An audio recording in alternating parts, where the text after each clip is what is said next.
मैं doctor RP. Singh आपका अपने YouTube channel doctor Raghav Ayurveda शक्ति में स्वागत करता हूँ।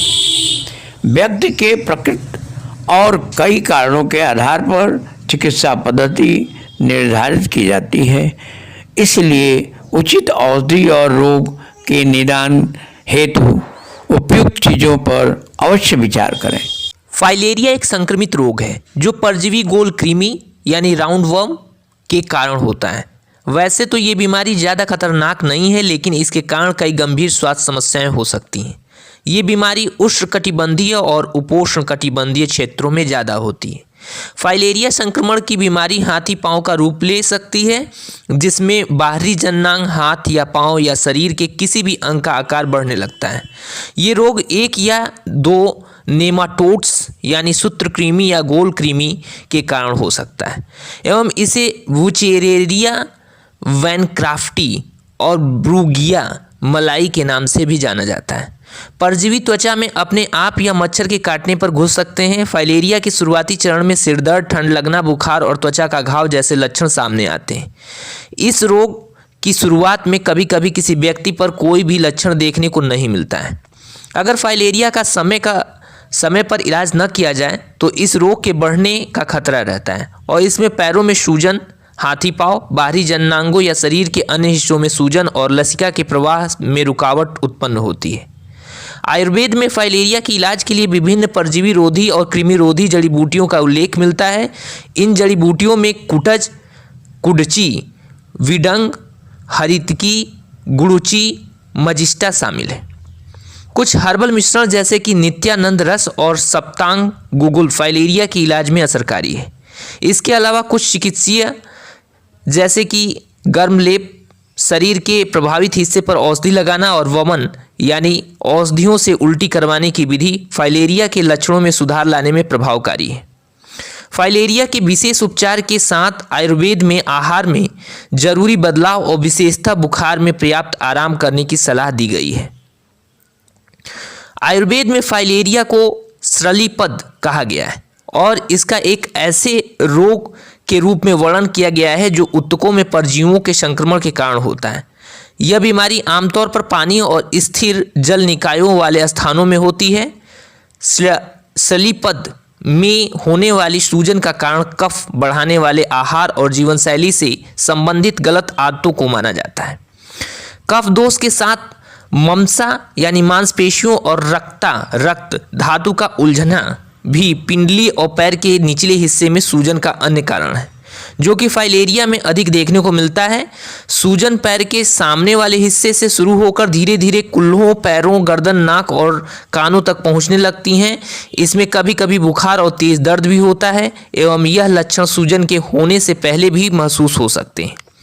ठोस एडिमा के कारण पैर और पंजा किसी पत्थर की तरह सख्त हो जाता है एवं यह हाथों और अंडकोश की थैली को भी प्रभावित कर सकता है।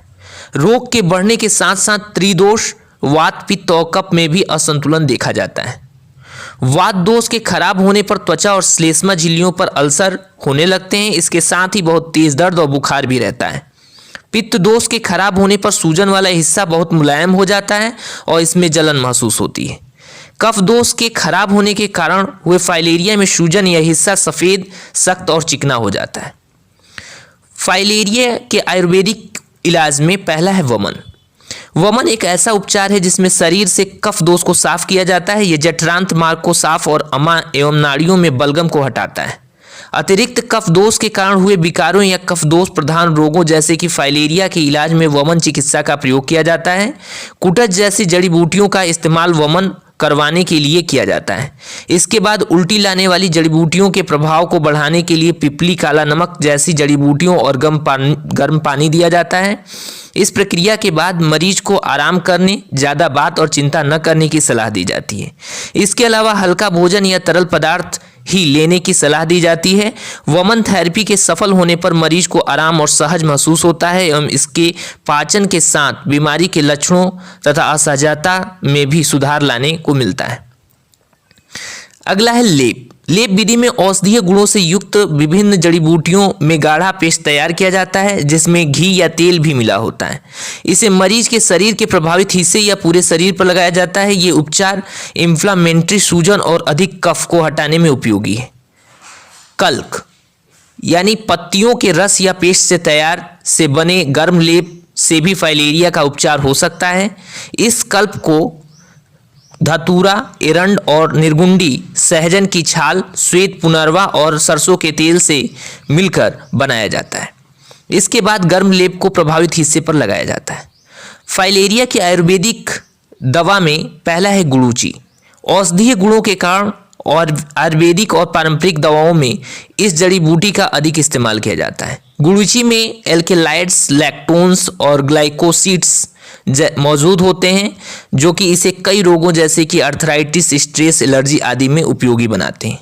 सूजन रोधी, ज्वर, हर और संक्रमण रोधी गुणों के कारण ये फाइलेरिया के इलाज में मदद करती है। अगला है कुटज। पूरे भारत में बड़ी मात्रा में ये जड़ी बूटी पाई जाती है। बीज या छाल के पाउडर क्वाथ, वटी या आहार पूरक के रूप में इसका इस्तेमाल कर सकते हैं। डायबिटीज, दस्त और ऑक्सीकरण को रोकने वाले गुणों के लिए कुटज को जाना जाता है। फाइलेरिया के इलाज में वमन चिकित्सा के दौरान उल्टी लाने के लिए इस जड़ी बूटी का इस्तेमाल किया जाता है। अगला है विडंग। पारंपरिक औषधियों में प्राचीन समय से ही विडंग का प्रयोग होता आ रहा है एवं आयुर्वेद में शक्तिवर्धक के रूप में बड़ी मात्रा में इसका इस्तेमाल किया जाता है। अब विडंग का आशव यानी जड़ी बूटी की पत्तियों को तरल में डुबोकर तैयार किया गया और अरिष्ट, हर्बल वाइन, चूर्ण, लौ एवं तेल के रूप में इस्तेमाल कर सकते हैं। फाइलेरिया में विडंग को विशेष तौर पर उल्टी लाने, सूजन रोधी और क्रीमनाशक गुणों के कारण इस्तेमाल किया जाता है। अगला है मजिस्टा। यह जड़ी बूटी मुख्य रूप से उत्तर पश्चिम हिमालय, नीलगिरी पर्वत और भारत के अन्य पहाड़ी क्षेत्रों में पाई जाती हैं। इस जड़ी बूटी को रक्त शोधक के रूप में जाना जाता है। आयुर्वेदिक औषधियों में इस जड़ी बूटी की जड़ को काढ़े, पेस्ट, पाउडर या घी के रूप में ले सकते हैं। मजिस्टा कफ विकार जैसे कि फाइलेरिया के कारण हुई सूजन के इलाज में असरकारी है। अगला है हरितकी। हरितकी पाचन तंत्र, तंत्रिका, श्वसन और स्त्री प्रजनन प्रणाली से संबंधित रोगों में इलाज में मदद करती है। ये ऊर्जादायक, शक्तिवर्धक और रेचक एजेंट के रूप में कार्य करती है। कृमिनाशक गुणों के कारण हरितकी शरीर में फाइलेरिया के कीड़ों को बाहर निकालने में असरकारी है। हरितकी के फल के छिलके से बना चूर्ण अरंडी के तेल में तली हुई हरितकी की गर्म पानी या दूध के साथ दिन में 2 या 3 बार लेने से फाइलेरिया के इलाज में लाभ मिलता है।